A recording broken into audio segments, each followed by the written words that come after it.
Hey, wonderful people, welcome back. I got so much in store for you these days, and I'm excited. It's perfect for you. Ah, she's like singing out of my soul. Sometimes we get lost in our own little world, but it's all so much bigger than we realize. Are you ready? You have been giving me awesome feedback on one of my latest community posts, where I asked about suggestions for music from the 60s, 70s, 80s, as I'm exploring musicians and work and artists that I should know, but I don't. So thank you so much. And today I'm going to check out Rush. Anthony, you suggested this and many of you liked it, which made me think, okay, this might be something I have to look into. The band Rush, Limelight or Free Will. Where is the band Rush from? Toronto. Canadian. Progressive rock, hard rock, heavy metal. Years that they were active was 68 to 97, and then again 2002 to 2018. Studio albums, oh my gosh, a lot of them. What do I need to know about Rush? Comment below and tell me. Let's check out this Canadian rock band, and now I just need to decide if I'm going to listen to Limelight or Free Will. Limelight or Free Will. Ooh, let me just do Limelight. Why not? Are you ready? Oh. Okay, what do I need to know about Rush? Do you like them? Why? Why not? And, you ready? Here we go.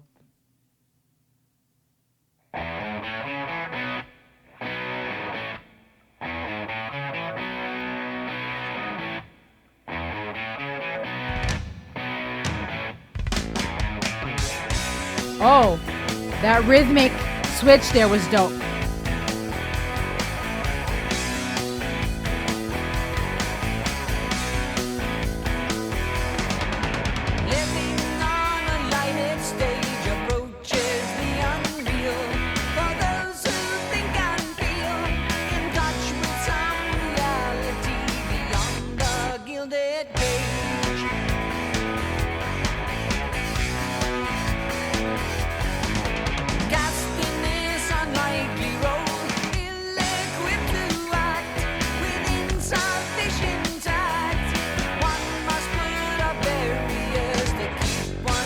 Intact.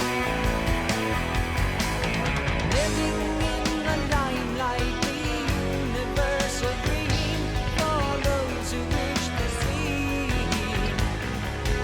Those who wish to be must put aside the alienation. Get on with the fascination, the real relation, the underlying key.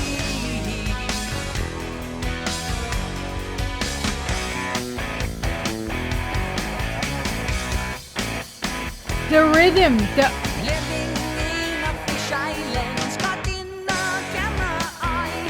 I have no heart to lie. I can't pretend a stranger is a long-awaited friend.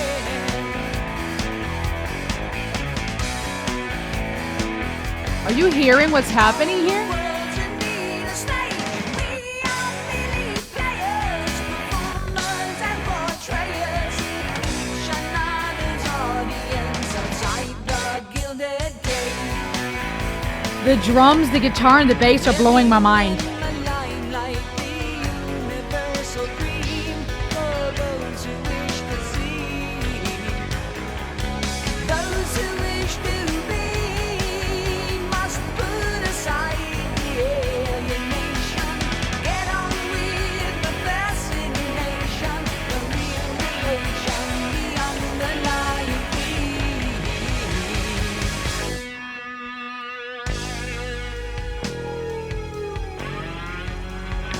Yeah, I hear that progressive vibe for sure. Trippy a bit.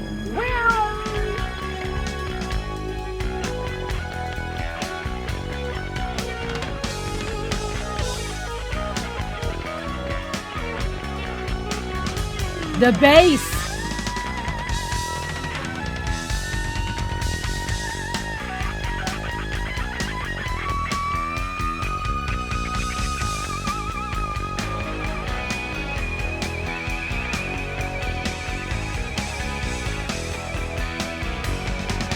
That drummer is nuts.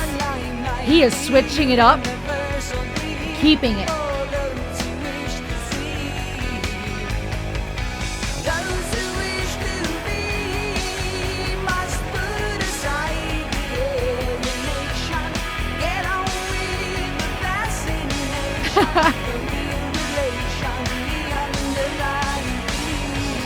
This is fun.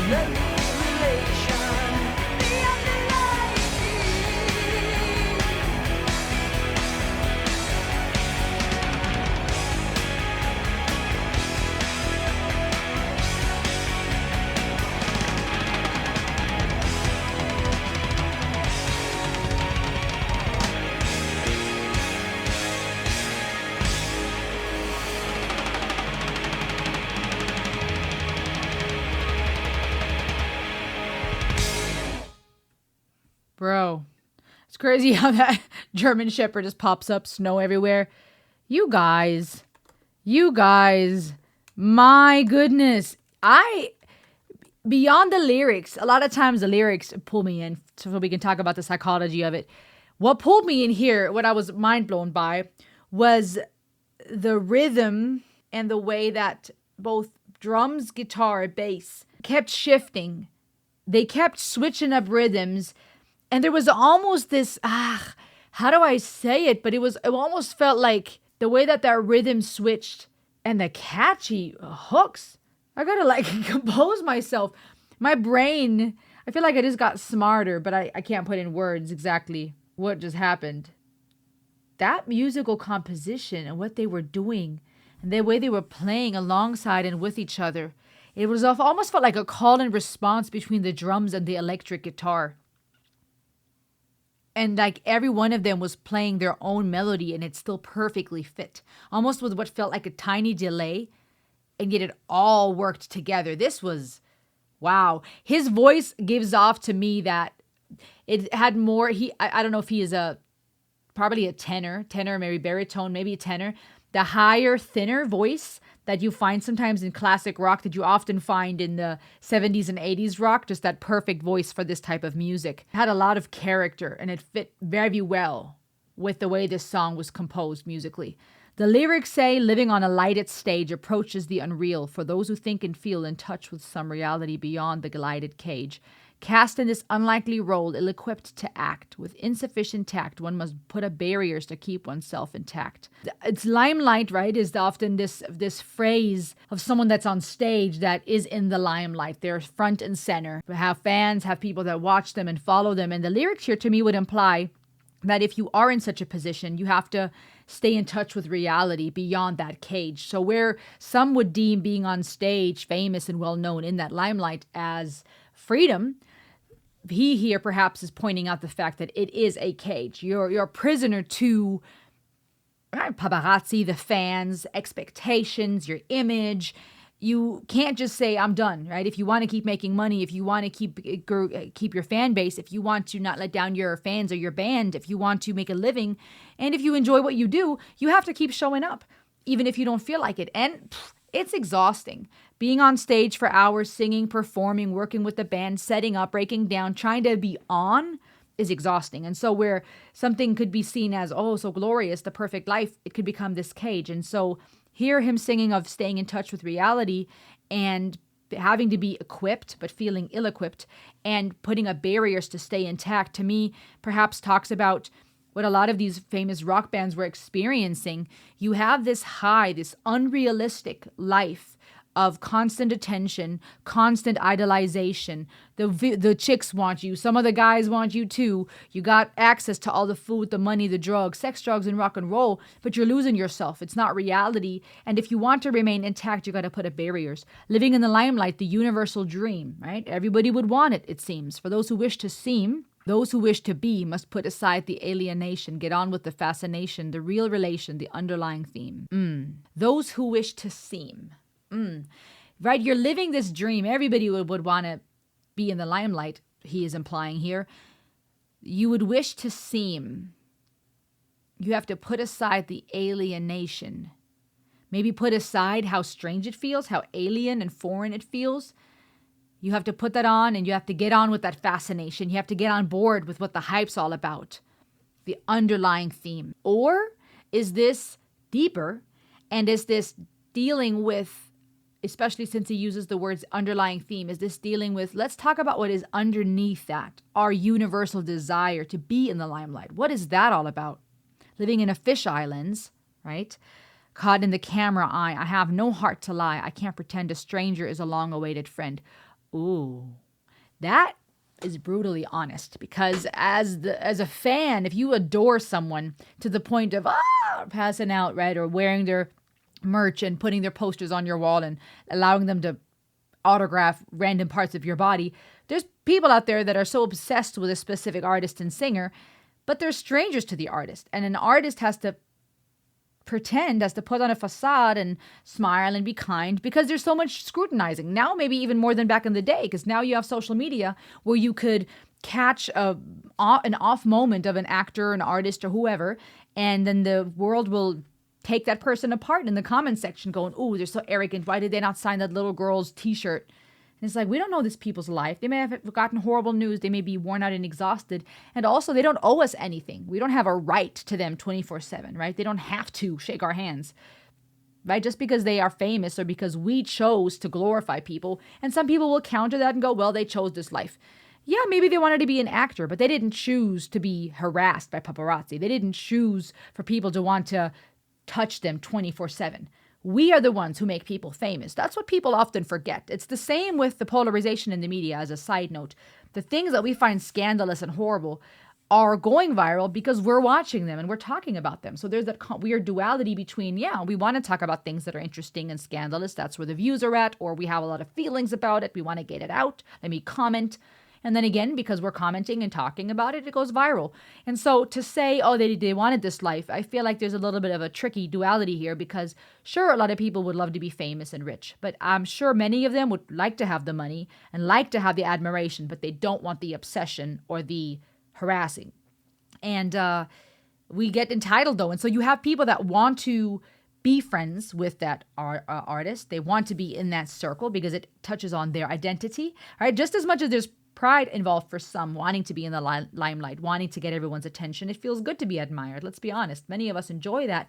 The fan directly connects a part of their identity with their favorite music or favorite artist. So if this favorite artist responds with love and responds with, oh, wow, yes, let me sign your autograph. I'll shake your hand. Oh, you made this poster for me.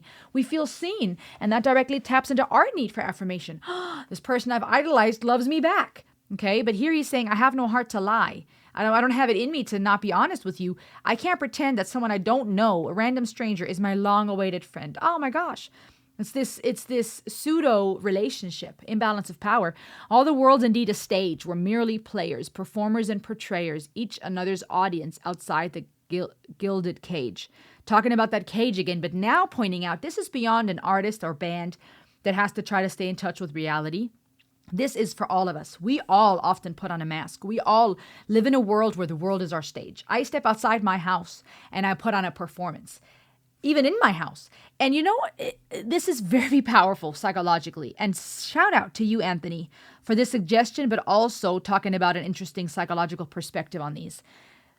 Because I didn't pay attention to the lyrics enough when I was listening, because my focus was just, my mind was blown by the composition musically. I'm glad I'm reading through it with you, because we all put on a show. And I think ultimately we long to be accepted. We long to be seen for who we are and still be loved. I think many of us wish we could put off the mask, and when all is said and done, we're loved and accepted, right? We have this physically. When you are intimate with someone, when you take off your clothes, you want to be accepted. Many have insecurities physically about parts of their body, that now when you are showing that part to another person whose opinion you deem important, whose opinion you care about, you don't want to be rejected. You want to be accepted and affirmed. There's that physical aspect of intimacy, being naked in front of someone physically. There's an emotional nakedness where we want to be able to be vulnerable. And I mean deeper than just the surface level. Okay, if I laugh at a joke or cry about something, I don't want to be ridiculed. Obviously, that's the case for many people. I'm talking about deeper. If you were to talk to people about your deepest dark thoughts and your deepest joys, and you were to share and let someone into deep of who you are, you want to be accepted. And we want to be seen. And sometimes that's also something we feel beyond what we hear. A person could say, I understand, I see you, I'm not judging you, right? But it also depends on the aura they give off, their energy, or what they do with that information now. If they say they understand it and they go to turn around and gossip about you, you don't feel safe. You feel rejected, you feel betrayed. Or if they were to tell you that they accept you and they're not judging, but they give off this vibe of, yeah, I don't get it, I don't get you.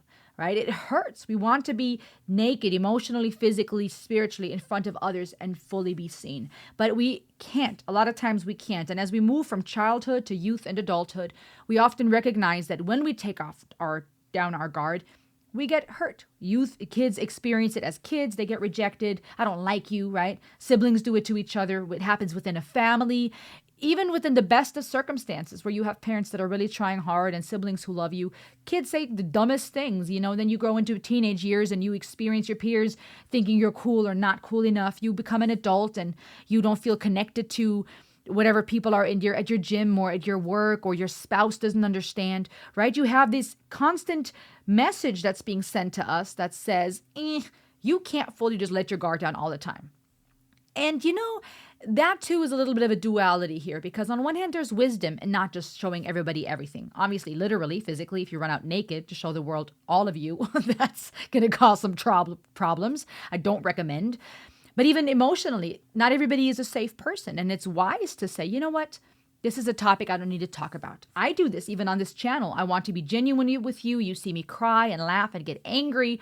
But then I also bring to you personal information sometimes, but I have to do that with wisdom. Say, for example, I talk about someone who's caused me harm. If I name that person by name or say specifically who in my family I'm referring to, some people don't have the maturity to go, okay, she's forgiven them, I can forgive them. Or, yeah, people are people. We're all in need of mercy. We all are hurting. Hurt people. Some people take that and go, right, I care about Rosalie. Now I'm going to go look up, this person she spoke of and terrorize them. Like, people are interesting, right? People are hurting.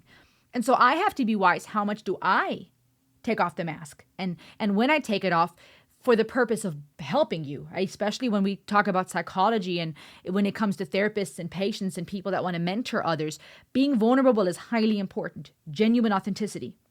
But as a therapist, for example, if you do open up about things, it should be for the benefit of the patient, not to dump on them or for them now to become your therapist. So there's a whole lot of duality here between there being wisdom and being cautious, but also this grief when we are always on a stage. And we always feel like the world is our stage. And I feel like this verse here really portrays that. The world is our stage. We're merely players. We're all putting on that mask, performers and portrayers, each another's audience outside that cage. We're all performing. We step in, we wake up in the morning and we're trying to do a good job as a parent. And sometimes we feel like screaming and saying, get the F off of me. But we can't say that because that would cause trauma to our child. So we try to do a good job. Or we with our spouse, or you leave the house, right? And you put on clothes to look presentable, or you pick a certain outfit because you know you will be perceived a certain way. And even for those who say, I don't care, I'm gonna wear whatever, that too is a desire to be portrayed a certain way. I want to come across as someone who doesn't care. I want the people in the world that see me on my stage of life to see me as someone that doesn't mind going to the store with pajamas. That is still... Even the most rebellious among us who say, I don't care. I feel like that is still us saying, I want to be someone who does not care and be perceived as such. Just a thought. Living in the limelight, the universal dream for those who wish to seem. They must put aside the alienation. And now here, too, going back to that same chorus, but perhaps now not talking about if you want to be famous, you got to put away how strange it feels. You have to get on board with how fascinating it is. Maybe now this call to action is saying, put away with that alienation, with all of us feeling so alienated. The real relation, the underlying theme. Underlying, maybe an encouragement to put away the alienation and take off a mask. Because he tags that. He says the real relation, the underlying theme. The underlying theme. What is the underlying theme? That life is a stage. And maybe if we become aware of that for ourselves and for those around us, we can dare to be a little more vulnerable. Again, with wisdom, but perhaps it would help us to be more compassionate towards others. And perhaps it would allow us to be more compassionate towards ourselves. Very deep song. I would not have expected this. Dang, y'all have giving me some good suggestions. I'm going to keep working my way through the list and the suggestions as I'm exploring 60s, 70s, 80s. What does this song mean to you? Do you like the band Rush? What are some of their greatest hits? What should I know about them? How did it make you feel when you first heard them? How does it make you feel today? If this is not your first ride with them, I hope you enjoyed coming on that ride with me. Maybe you saw yourself reflected in some of my facial expressions or some of the thoughts I shared. Comment, share, subscribe. I'll see you on the next ride. Bye-bye.